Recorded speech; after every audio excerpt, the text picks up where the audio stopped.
Hi, my name's Anne-Marie and I'm an information security consultant with Digital Logic Solutions. And today, in this video, I'm going to talk to you about how to answer interview questions for an information security interview.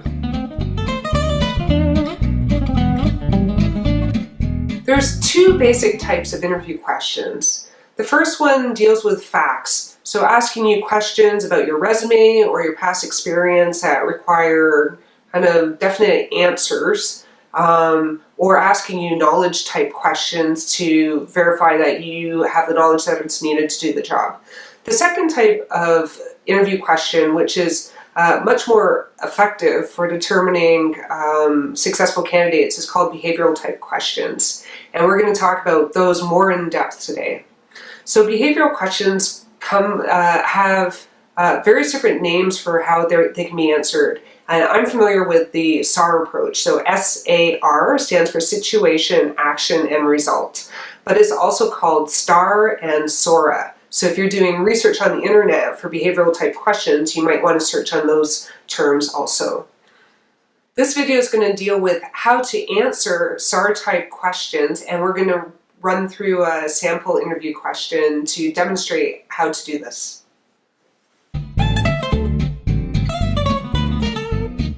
So S stands for situation, and in the situation part of the question, you want to set the scene for the person who's interviewing you. So the scene should be factual. It's not something that you made up to answer a hypothetical question. This is something real that happened to you and that you remember well.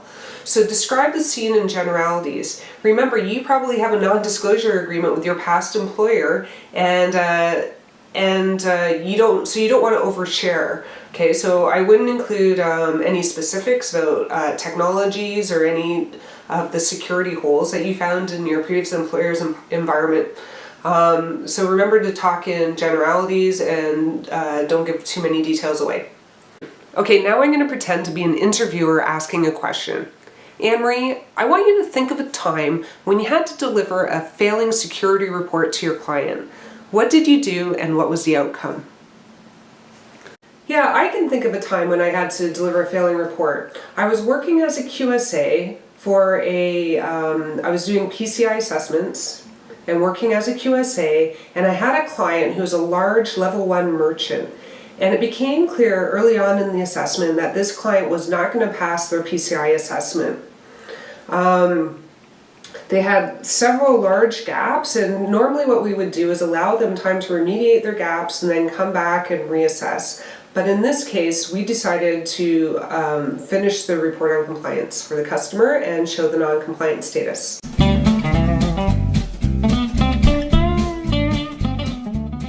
Next, A stands for action. And in this part of the question, you're going to describe what you did to affect the outcome. Okay, what were the specific actions you took? What did you do to try and resolve the conflict? And why? Why did you do what you do? Because we knew that we were starting with a non-compliant ROC, we checked and verified with the client that they would like us to continue. In the end, we decided to carry out all the testing procedures as if it was a compliant ROC, and we documented everything that was found to be in place according to the ROC template format. And in fact, we even passed the report through our QA process to make sure that it was a high enough quality to share with the client and share with the acquirer. We documented the controls that were not in place, and we captured the management's response for their remediation plans. The last part is the result. And this is where you get to say whether what the actions you took led to a successful conclusion or not, and hopefully it was successful. So in the result, it's important to think of who the stakeholders are for the actions that you took and how did they feel about the outcome. Okay, so was it successful to you? Was it successful to your employer, to your client, or any other external stakeholders? And then look for what were the other indicators of success. Did you get that success because you received positive feedback, or did you have return business from the client? The client agreed completely with the results of the assessment and they accepted the report. I felt like my client needed a report that was a failing report in order to get the funding that he needed to address the security gaps in the organization. So my client was actually quite pleased to have the report. I know that my client also shared the report with the acquirer, and I had some positive feedback that the acquirer was satisfied and was very happy with the level of detail that went into the report, as it gave an accurate picture of what was compliant and where the gaps are that needed to be remediated. And lastly, we continued to work with the client, and they signed us on for the following year to come back and assess their environment. So overall, I felt even though we delivered a failing report to the client, it was a successful client engagement.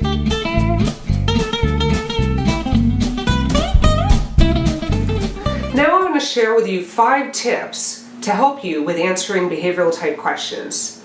Tip number 1, keep it real. Make sure that you're talking about situations that you have from your own personal experience. There's no harm in confessing that you haven't had an experience, and if that's the case, move on to the next question. There's nothing wrong with that. I'd say be careful of answering questions that are posed by hypothetically. So an example would be if you were asked the question, what would you do if you had to deliver a failing penetration test report? What would you do if your employer gave you negative feedback? The best thing to do if you're asked a hypothetical question is answer it based on your own personal experience if it has happened to you. My second tip is to answer behavioral questions using the SAR approach as much as possible.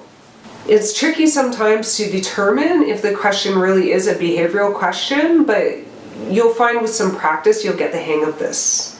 Thirdly, don't overshare. Remember that you have a confidentiality agreement or a non-disclosure agreement with your previous employer. If you overshare too many details about your past employment history, that might end up reflecting poorly on you in this interview.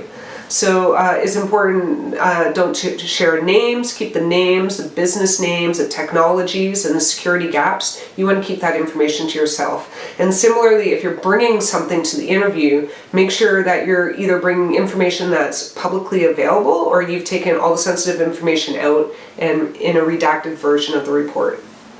My fourth tip, go download a sample of questions and work through them.